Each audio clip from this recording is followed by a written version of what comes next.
Bienvenidos, and greetings to our virtual audience joining us from across the country, and to all of you right here in Los Angeles, California. Welcome to the 30th Annual HACR Symposium, the Power of Hispanic Inclusion, bringing together the nation's most influential Hispanic leaders and Fortune 500 leaders committed to advancing Hispanic inclusion in the areas of employment, procurement, philanthropy, and governance. Our program this morning has been generously sponsored by PepsiCo and Target. Now, welcome to the stage the Hispanic Association on Corporate Responsibility's President and CEO, Sid Wilson.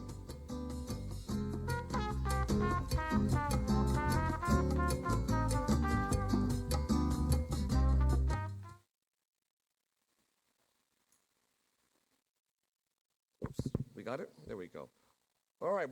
Buenos días, mi gente. Buenos días. All right. It is so exciting to be here with all of you, and welcome to our 30th annual HACR Symposium, the Power of Hispanic Inclusion. Give yourselves a big applause.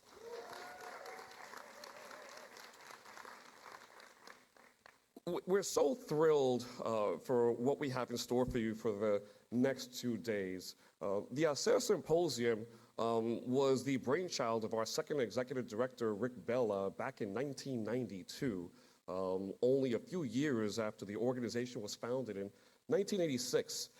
And HACR, for those of you that aren't familiar with us, our mission is to advance Hispanic inclusion in corporate America.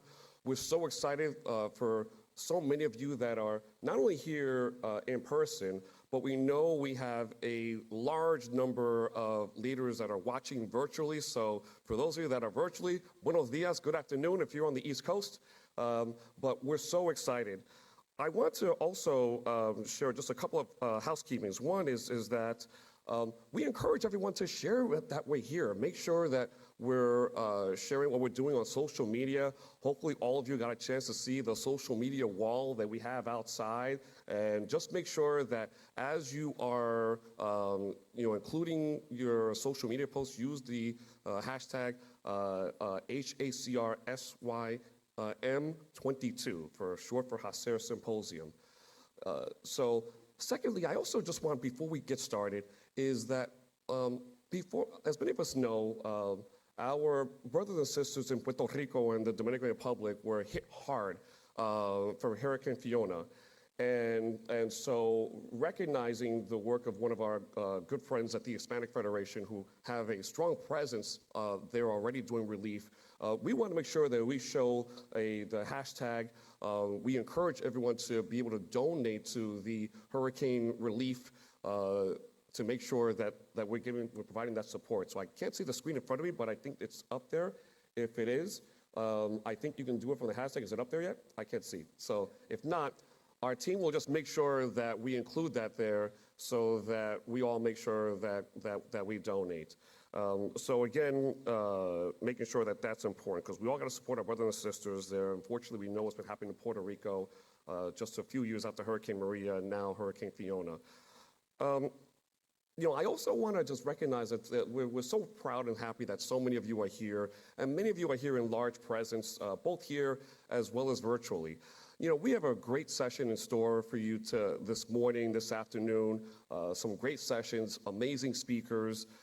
Tomorrow, of course, will be our CEO Roundtable. We have our Chief Diversity Officers Roundtable.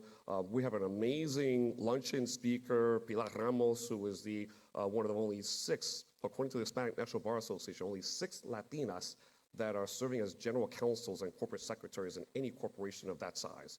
But we're going to have a great fireside chat on some of the key things that of what not only we need to do from corporate America, but how to make sure that we're supporting all of us, particularly Latinas, and as we continue to rise up the ladder. And so I also want to, of course, thank all of our sponsors that are here. And in particularly, I want to thank our 2 co-host sponsors, PepsiCo and Target Corporation. So give them a big applause.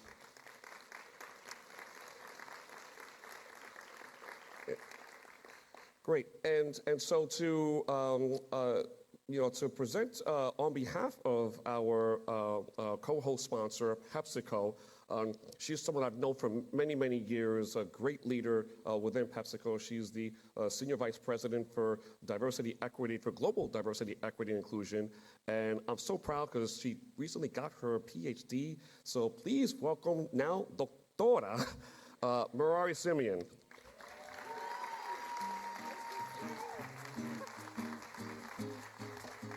It never gets old to hear doctora. That's right. Buenos dias, HACR, and thank you for all of you watching. On behalf of PepsiCo and our CEO, Ramon La Huerta, we want to thank HACR for everything that you do, not just for all of you here, but for all the people that look like us and for the future generations. So thank you.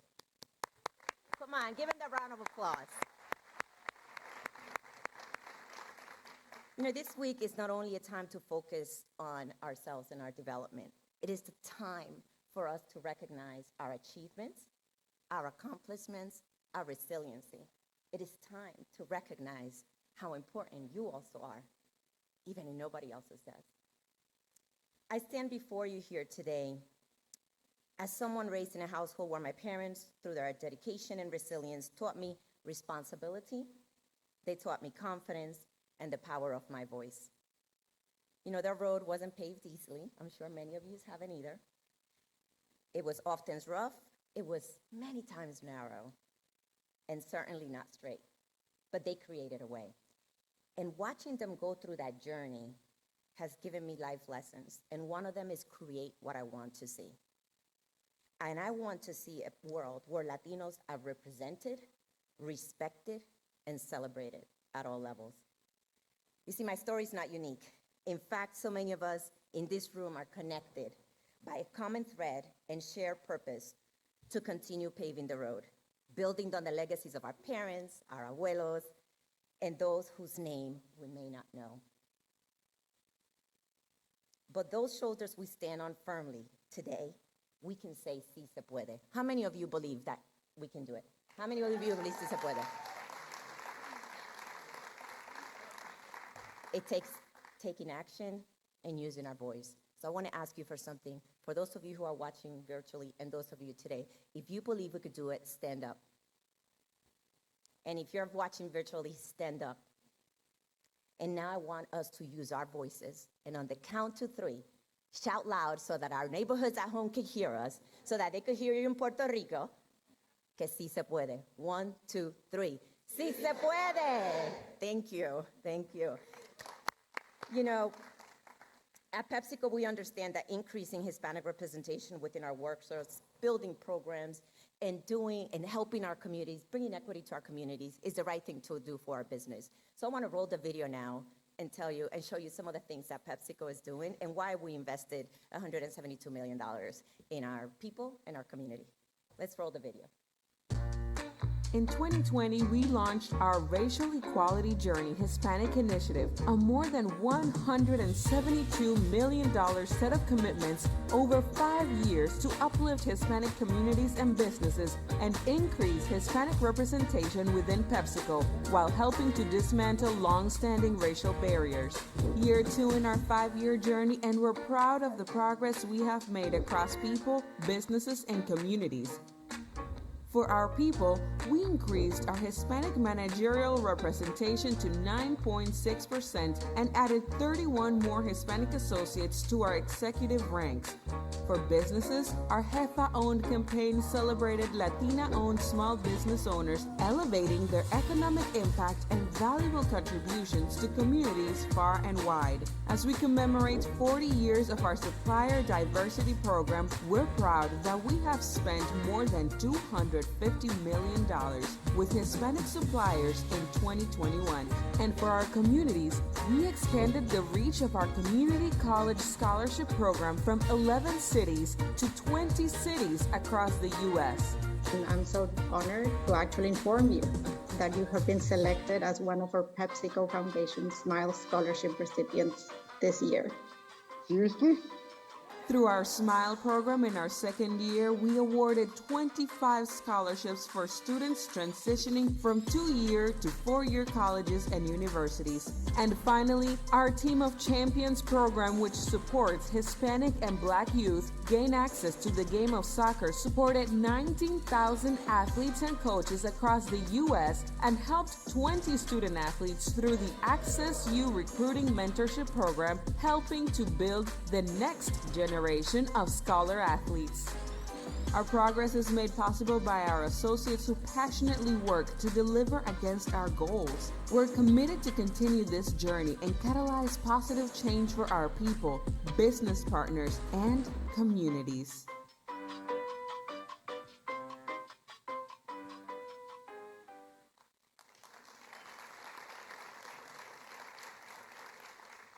I want to leave you with this. All the work that PepsiCo is doing is only part of the puzzle. You are all here for a reason. And I truly believe that we need each and every one of you and your companies to continue this journey because we can't do it alone. And I know for sure that we're stronger together. You were all created for a time like this. I was created for a time like this. It is time to uplift our people. It is time to bring equity to our communities. And it is time to continue to show the world that we are here, we're standing proud, and together, we're going to change the world. Thank you.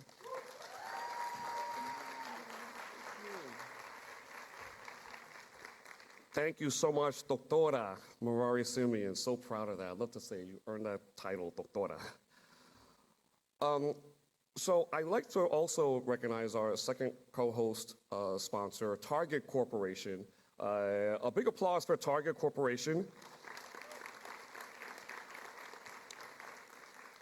And so please turn your attention to the screen from Senior Vice President of Stores at Target, Amanda Vela Kramer. Welcome, everyone, to the 30th anniversary of the HACR Symposium. I'm Amanda Vela Kramer, SVP of Stores at Target, and it is my pleasure to be here with you all today to kick off this event. I've had the pleasure of attending multiple HACR events over my 17 years with Target, and each time I've walked away with deeper knowledge, new friendships, strengthened connections, and a passion to continue my personal growth. Target is proud to be the co-lead sponsor of this year's symposium, and we've been a proud sponsor of HACR since 2010. We support our shared focus of advancing diversity, equity, and inclusion in corporate America.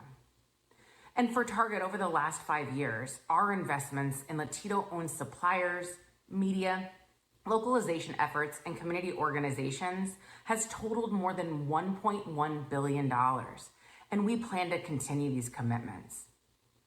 Target is also committed to building a diverse workforce that reflects the communities that we serve and makes data-driven goals and transparently shares our progress with our team.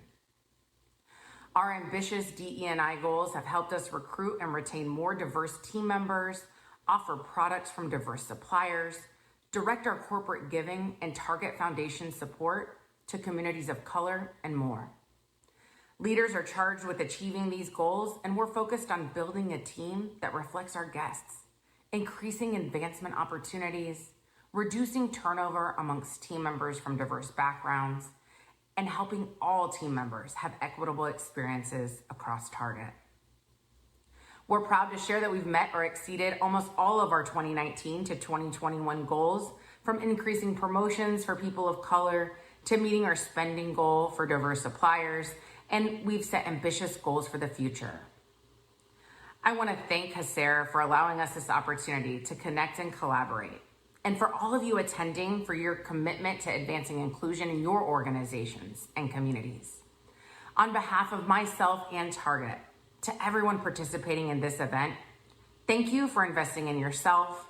Thank you for your commitment to advancing diversity, equity, and inclusion. And let's create lasting change for all of those coming behind us. Thank you all and enjoy your week. All right, thank you to Amanda Vela Kramer from Target Corporation. Thank you so much for your support. Before we begin to kick off, I do want to reshare the QR code for how to support relief for Hurricane Fiona.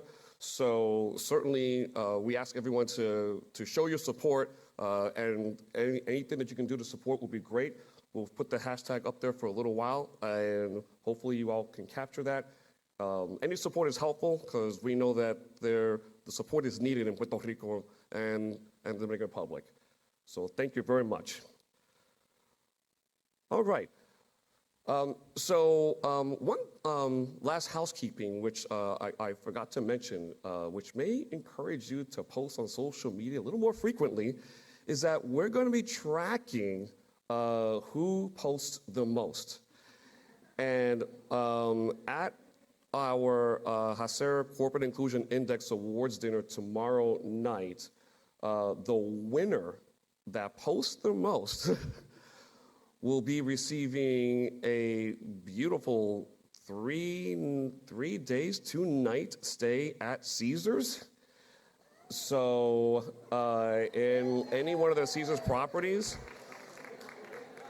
So the clock starts this morning. Make sure, in order to track your postings, make sure you use the hashtag HACR SYM22. And also, you need to be at the inclusion dinner to receive the award. So let the postings begin. Let the whole wide world know que estamos presentes aquí en Los Angeles for HACR Symposium. So great. So with that, let's kick this off. We're really excited for a great day ahead, and I'm so excited to present our first session of the day, From Intent to Impact, the 5 dualities of diversity and inclusion. This is an author who is also just an incredibly inspiring leader, someone that is deeply knowledgeable on not only what are the challenges, but where are the opportunities for greater diversity, equity, and inclusion. I'm proud that I have known her for many, many years, and her book is a must-read. We are so excited to have her with us here today. So I want everyone to give a big, warm HACR round of applause and welcome to our speaker this morning, Monica Diaz.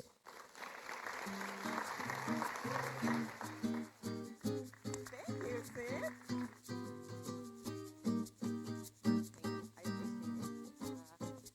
Good morning. How are you today? Are you going to start posting right away? I will, as soon as I get off the stage. Well, thank you for coming here. It's very exciting to be with you, and I'm going to share a few minutes to speak about many things: diversity, equity, and inclusion. So, and first and foremost, I want to state the obvious. When we're talking about this kind of work, we all know that it is extremely important to have the support, the partnership, and the commitment from the most senior leaders in the organization, the executive committee, the board of directors. But how do you get that? You get lucky if you have it, and you're completely out of luck if you don't. And if you want to increase it and you want to enhance it, how do you go about doing that? Well, one thing that helps get started is to ensure that you focus and have leaders who actually get it. And we all know who those are, right? We've seen them. We feel how they think, how they behave, and we can identify them quite quickly. Leaders who get it help us advance this work. And those leaders, if you think about it, what creates a leader who gets it? It's a couple of things.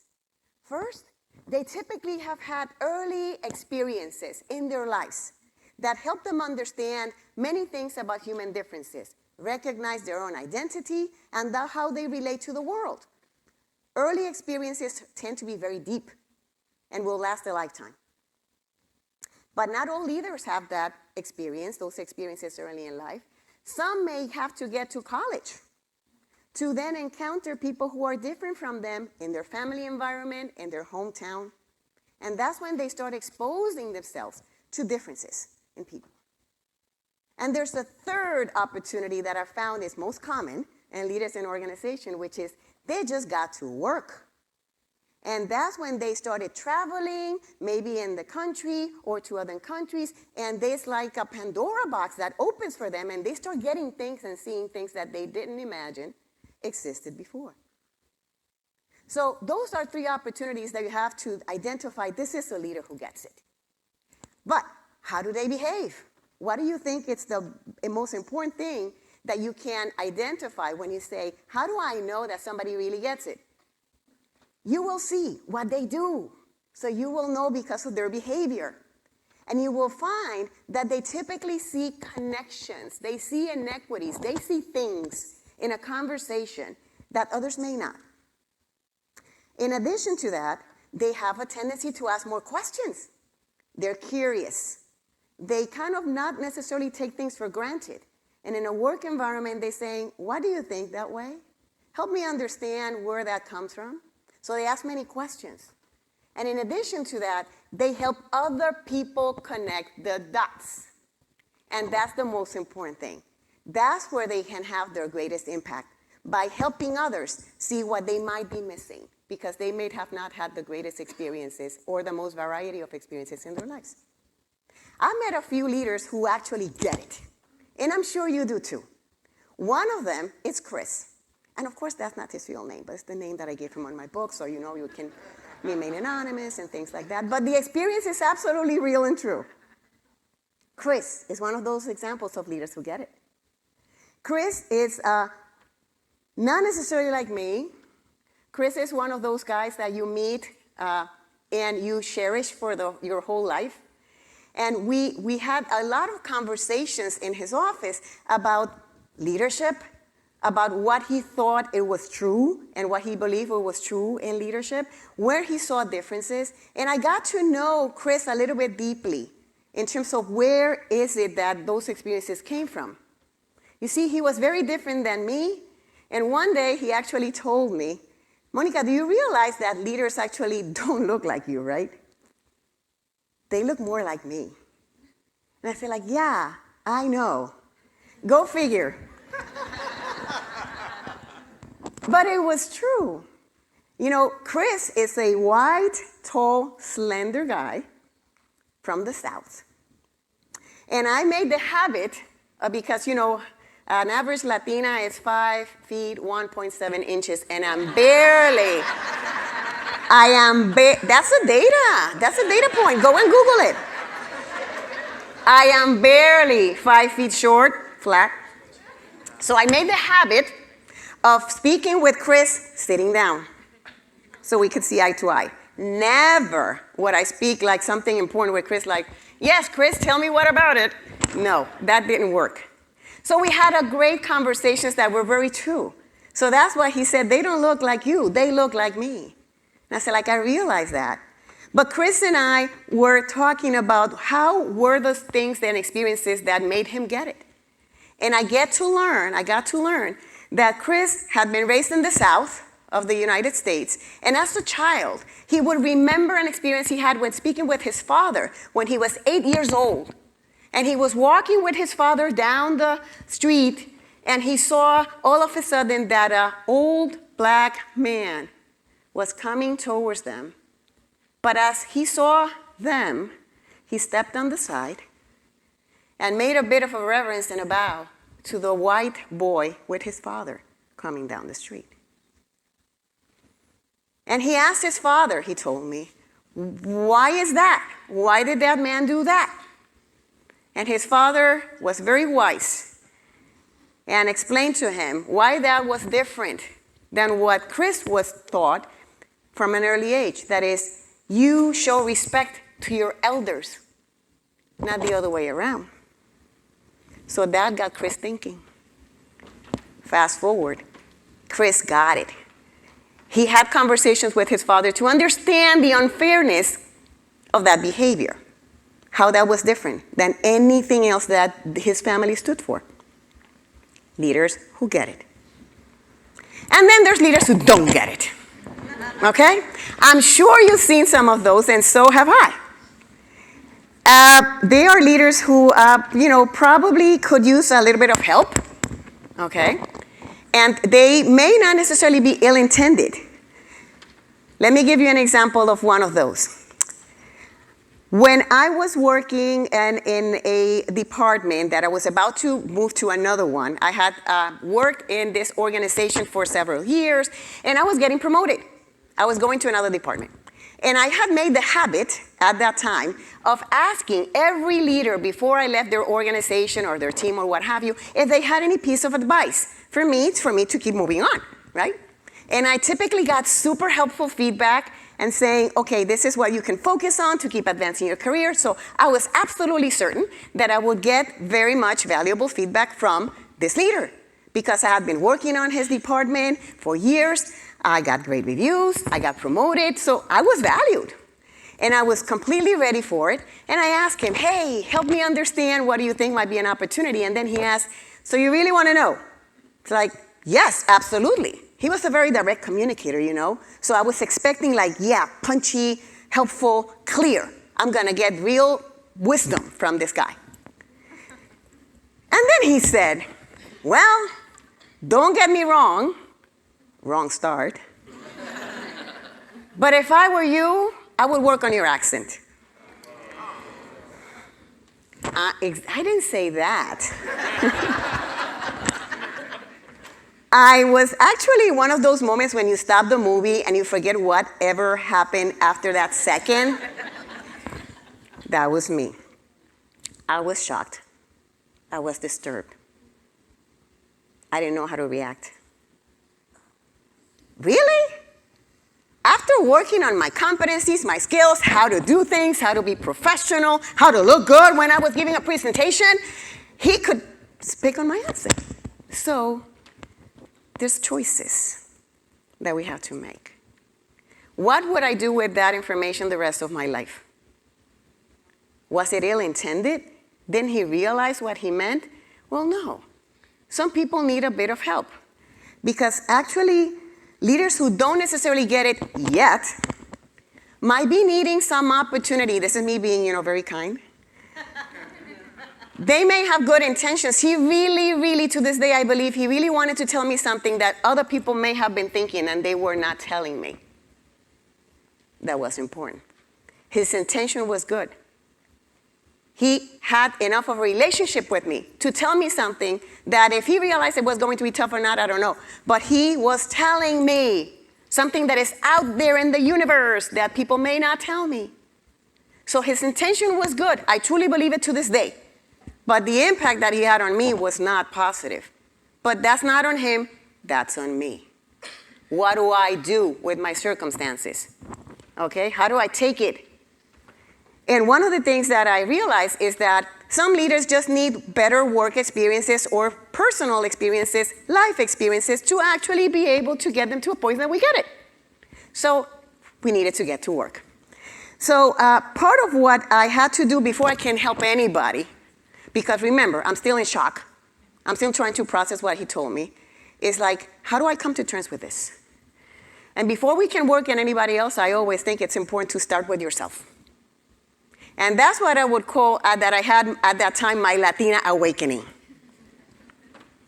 I had to figure out how much do I want to give from myself? How much do I need to adapt in order to succeed in my career? Versus how much I really want to transform and in order to disrupt my work environment. So others have a different experience. But those are choices that we have to make. And we might assume that we walk in with our whole Latinidad all around every single day, but not every element of my identity had the same weight for me. And I had to make a decision. And I know that many of our Latinos and Latinas to this day have to make those choices. If not, ask an Afro-Latina about her hair. Not fun. It's hard. But these are the choices that we all have to make. So I decided, and this was a conscious choice, I had to actually dedicate time to think about this, which is crazy. I made the choice that I would stick with my accent. Why? Because it feels that it connects me with the language in which I pray. That's deep for me. I don't pray in English. I pray in Spanish. And I want to still recognize myself when I walk into my prayer. So I stuck with my accent. No accent reduction classes from me. And by the way, I can speak 3 languages. I think I have a right to have an accent in something, right? Okay. So choices that you have to make. I also figured I want to stick with color because it gives me energy. And I can choose to dress in white even if it's September and we're getting close to Thanksgiving. I don't care. But I'm going to choose color in my attire and my shoes because it makes me happy and identifies my identity. I am full of color in my life. I drive a Jeep that has red seats, for God's sake. So yes, color is important in my life. Third, I wanted to make sure that I could still be expressive. And any Latina or Latino who cannot speak with their hands, I don't know where you are. So I had to choose that I would not try, as I attempted, to sit on my hands. Literally, I did that in meetings. So I could contain my hands so people can pay attention to what I was saying because my hands will take over. So I learned to sit on my hands sometimes, don't get me wrong, especially in board meetings. But for the most time, I chose to explain to people that's like, hey, if you're kind of like more introverted, as I had people in my team, I was telling the story yesterday, people in my team who were more like introverted and not necessarily as expressive, when I come with my full Latinidad, they get scared. And they're like, oh, so sorry, I'm sure that you have not had somebody in this position who was Latina, ¿verdad? And I say like, no, we haven't. Okay, well, let me explain. This is me being excited.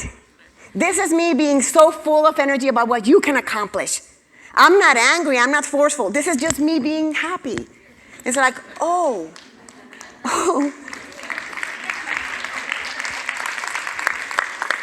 And they actually thank me for that, for explaining it. So, with all of that, after I collected my Latinidad and make those choices for myself, then I could feel that I was sharing myself. I was not selling myself. Okay? And it is important for you to make those choices because who wants to sell their soul just to advance in their career? Nobody. So, decide what you're going to choose for yourself so you can share yourself, not sell yourself. And you will live with that. And you will live happily with that. So, now that I have fixed my kind of like decision-making process in terms of my Latinidad, I was ready to face the world. I was ready to figure out how do I think about ways in which I can make a difference for myself and for every other people around me. So that's how I came up with these 5 dualities of diversity and inclusion. And to tell you the truth, this is something that is not like, oh, that's a model that you were given when you were starting to work on this area? No, we didn't have this language. This was not something that I learned in a book. This was not something that we talked about in conferences. This was the result of years of note-taking. You know, I started getting the practice of taking notes of the aha moments that I had. It's like, wow, you're in a meeting and say like, what did just happen there? So you have this pearls of wisdom, these moments of truth, these gotitas del saber, call it whatever you want. But those became my notes on a drive. And when I started collecting, and I said, like, when I look at the dates, I figured I'd been taking notes for 8 years. And I thought, okay, I think I have enough for an article. And then I started writing, and it became a book. At first, these notes were just random things. They were not a model. I didn't start with that. But they were just random notes that I said, like, what does this all mean? And when I laid them out, I started combining elements, trying to figure out what does all mean? All these experiences and insights and aha moments. And voila, they revealed themselves to me. So this is information that I gathered. I put it to sit down there for a minute, and then I went back to it and figure out what are these learnings telling me. So I put them together, and I'm now sharing it with you. So With that, I'm going to start with duality number 1. And the first one, it is related to the way in which we learn. Why? Because we said that leaders who get it, which is the whole idea, were people who had had learning experiences, life experiences early in life or midlife or later in life. So how do we make sure that when we want to create leaders who get it, we go back to those learning experiences, to those connection experiences? And it's not easy, because naturally, the way in which we connect, and we can practice it any day, and we're doing the networks that we're going to have here at HACR, I encourage you to practice it. You're going to have a laugh. When we connect with people, naturally, we go like, hi, how are you? Where are you from? What company are you in? How long have you been there? Do you have children? We are looking for what? Connections. We're looking to where is it that you and I connect. And once we find one or two of those things, we go like, zoom. We zoom in into our connections. We zoom in into our similarities. Forget about where we're different. Who cares about that? That is the natural way in which we people connect, because it gives them safety. It makes us feel comfortable. It makes us feel good in the tummy. Okay? So it's a natural thing to do, to connect on our similarities. But the reality is that while we connect on our similarities, we learn the most from our differences. If not, just practice a little bit trying to go into understanding within your own families. If people have different political views, how much you can learn if you just inquire a little bit more about why is it that they think the way they do. Okay? And although it's comfortable to connect on our similarities, our differences tell us a lot more. When we dwell not only on the obvious and on networking, we have an opportunity to create something that I like to call people wisdom. We get more to become those leaders who get it. Because go figure. I believe that you can ask anything to anybody about who they are, even the most sensitive topics, as long as you do it with respect and genuine curiosity. There's no way that any topic could become a taboo or risky or like, whoa, I don't want to go there, if you do it with respect and genuine curiosity to learn. If not, imagine, and I have those stories in the book. What if you go into a meeting, like happened to me, and comes into the meeting and you're in the deep south of the United States and somebody comes up wearing an African head wrap. Only woman who was carrying the crown. Do you address it? Do you ignore it? Do you take like this is business as usual? What do you do? And this was an ERG meeting, for God's sake, so you're supposed to talk about these things, right? What about if a member of your team, you're talking about your family, and all of a sudden she tells you, as she did to me, well, my marriage was arranged. What do? You stop the conversation right there, or you get curious. And what about if you are, as it happened to me, in a meeting or in an event, and all of a sudden, there's families coming into the gathering of your company, and you're here to introduce to your family a member of your team who happens to be transgender. How do you introduce that person? Maybe if you haven't had those conversations with your children. How do you do that? So there's plenty of opportunities for us to get it. As Latinos and as leaders, we want to be experts not only in our Latinidad, we want to be experts on people. And not for nothing, last time I checked, and I'm sure you will agree, we're very good at connecting with people.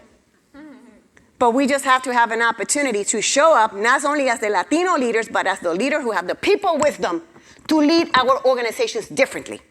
And that's what we're here to do. Okay? So, how do you go doing that? Okay, so learning from our differences. How do we go about doing that? Well, if you think that's very risky, just kind of try this approach. This is a tool right here for you. Start with a no-threat learning goal. Do it by yourself. Go read a book, read an article, research something, watch a movie. Explore a topic that you're afraid of touching with your colleagues. A human difference that you're not comfortable with. Do it with yourself, no threat, no risk of offending anybody.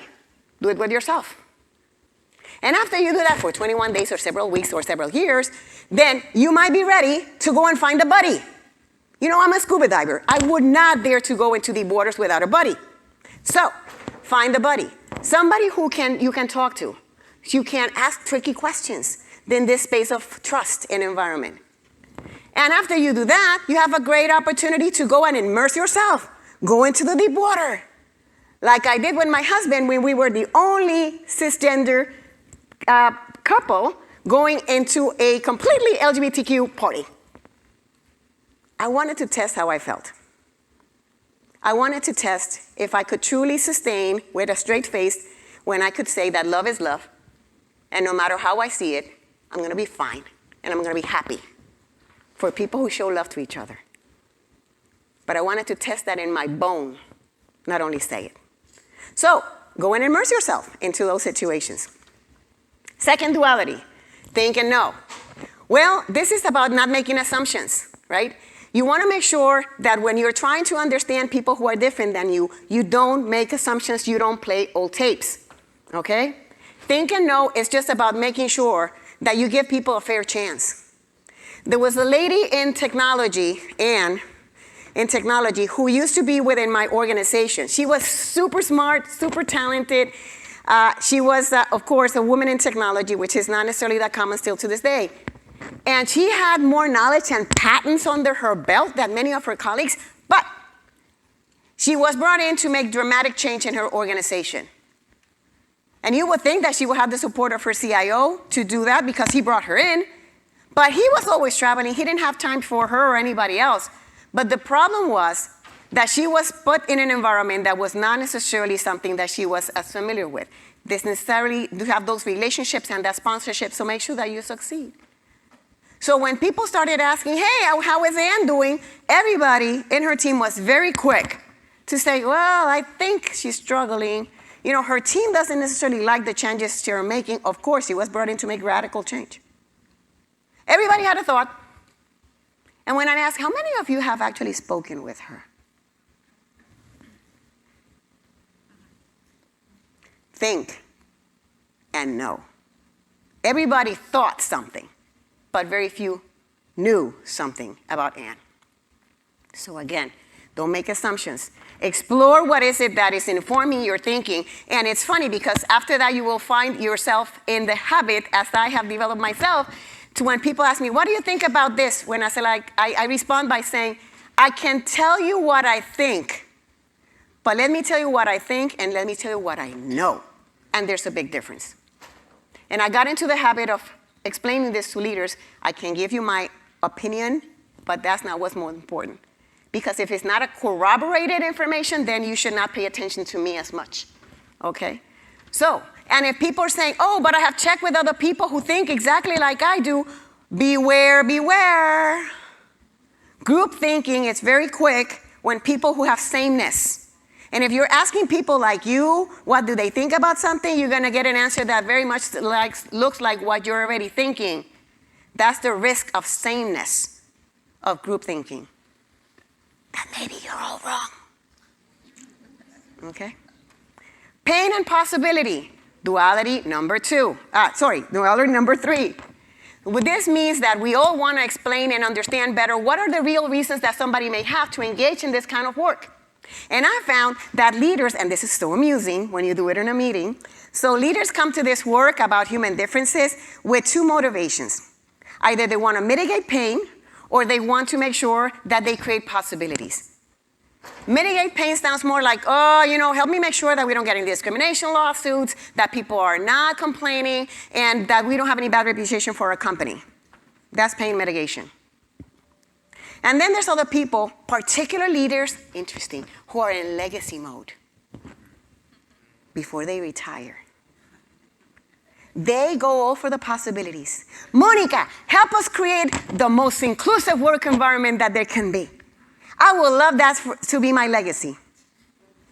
Possibilities. So when you hear what motivations people have in a work, it's so amusing to say like, pain, possibility, because the way you engage with them is very different. depending on what is their motivation. And there's not that one is right and the other one is wrong. It's just that you have to start where they are. Not convince them because of your reasons, but because of their reasons. So pain and possibility, super important.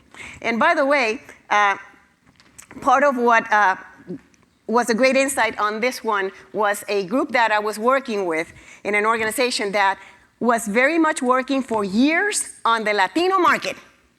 They wanted to make sure that it was a sales and marketing team. They wanted to put forward products and services for a company that would appeal to the Latino market. And they were so encouraged by that. But, you know, they have been at it and at it and at it, and there was always like, well, we don't have the money now, there's other priorities, da-da-da. Okay, there was always something that we would not get that to fruition. Until, oh, that's funny. I was just kind of like, well, so sorry, I'm not ready for the questions from the audience, so I don't know how to get this back, so somebody has to help me in the back door. So I'll tell you a story. So the folks that I was working with were absolutely encouraged to work on the Latino market, but the problem was that when the portfolio of our products was diminishing, then one leader just said, well, if we have to take products out of our portfolio, we might then as well give it a chance of the Latino market thing. Yes, he said thing. And needless to say, that was so demoralizing to the team. So demoralizing. Some people were frustrated because they said, we thought that after all the information that we have presented, we would do this for the right reasons. And this so much looks like the wrong reasons. And after we shook it off for a minute, that was the aha moment. Whatever reason you get, pain, possibility, take it. Take it. You might not get another one. Start there. And people who were just kind of doing it because we had some pain to mitigate became convinced, as the company it is now, super proud because of the portfolio of products and services that they had created for the Latino market based on all the possibilities. That came afterwards. But we had to shake it off in the moment and just take the opportunity. Risk and invest. Super easy. Let's make sure that when we talk about people who are different than us and we want to, as leaders, promote somebody, we stop using the words that, oh, well, I'm going to, that might be a little bit risky, but we should take risk with these people, with this person. Why is that? Last time I checked, those concepts come from finance. And any finance advisor, financial advisor will tell you that you have to diversify your portfolio. So if it works for money, why is it that doesn't work for people? Why is it that we don't talk about diversifying our people portfolio with the same power that we talk about our financial portfolio? So getting into the habit of saying we want to make sure that we have a diverse portfolio and we want to invest in that portfolio. It's very different sentiment than saying that you're going to take a risk with somebody. You're going to invest in the talent that you have brought to the organization. And that means that you're going to be committed to it. And you will see it through and make it happen. And maybe in technology would have had a different outcome. Risk and invest. And last but not least, perform and innovate. Every company that I know says that they want to innovate and want to make sure that they do it right. But some people say, well, you know what, but when we bring people who are different that will help us innovate, decisions are going to take longer because there's going to be a lot of challenge and conflict. Yeah. But you want to come to the quick decision, to the best decisions. It's a choice. And by the way, the trick is tool for those who want to innovate. It only takes a few things that we all want to know about. In order to innovate and still move to performance, you have to show that you are a leader who happens to be inclusive. Or as a leader who actually told me about this aha moment, we need to find more leaders who are idea builders, not idea killers. It's not about, oh, that's not going to work. It is about, help me understand how that could work. It's a big difference. So when you become an idea builder instead of an idea killer in a group of people who are very different, you move past the conflict of saying, I want to make sure that we perform quickly. You will perform, you will innovate.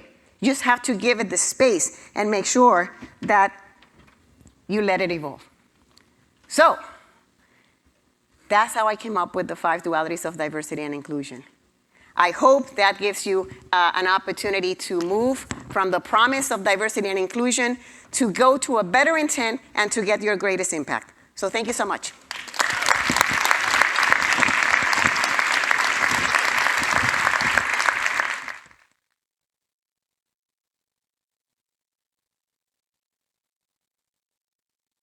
Take them at a time that whatever is given. Okay, I'll be here for the duration of the conference.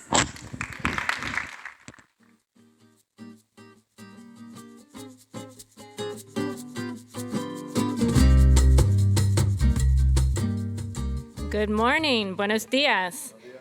Monica, thank you so much. Can we give her another round of applause? That was outstanding. I will take this opportunity today to introduce myself. I am Sylvia Perez-Cash. I'm the Senior Vice President of Operations and the Interim Director of Research with HACR. I'm so pleased that you all are here with us today in person, and a special thank you to our live stream audience who's joining us from across the country. We have so much in store for you today, but first, we're going to start with a little surprise. Some of you, if you would like to check, have a tag, a card that looks like this, underneath your seats. Would you like to see if you are one of those lucky few?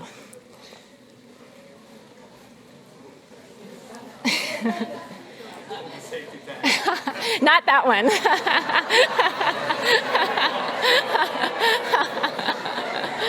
Yes, there it, oh, it looks like that. Excuse me, not like this, like that. Excellent. So if you could raise your tags. Those of you will be receiving a special gift copy of Monica's book. As we heard today, there's a lot of wisdom in that book, developed over years of dedicated experience and passion and advocacy for diversity, equity, and inclusion. I'm thrilled. I said, I want this role. I want this job. I want to give the gift away. So for those of you who have the ticket, after this session, when we go into our coffee break, you'll have a copy of the book waiting for you, signed copy at the reception, or excuse me, the registration desk. So please feel free to pick up your copy and read it. Take Monica up on her offer, approach her, ask her questions, tag her on LinkedIn, right? Befriend her. Post for the social media wall. I want to see pictures of each and every one of you gift holders with that picture on your LinkedIn pages. And I hope you enjoy, and I hope you enjoyed her session.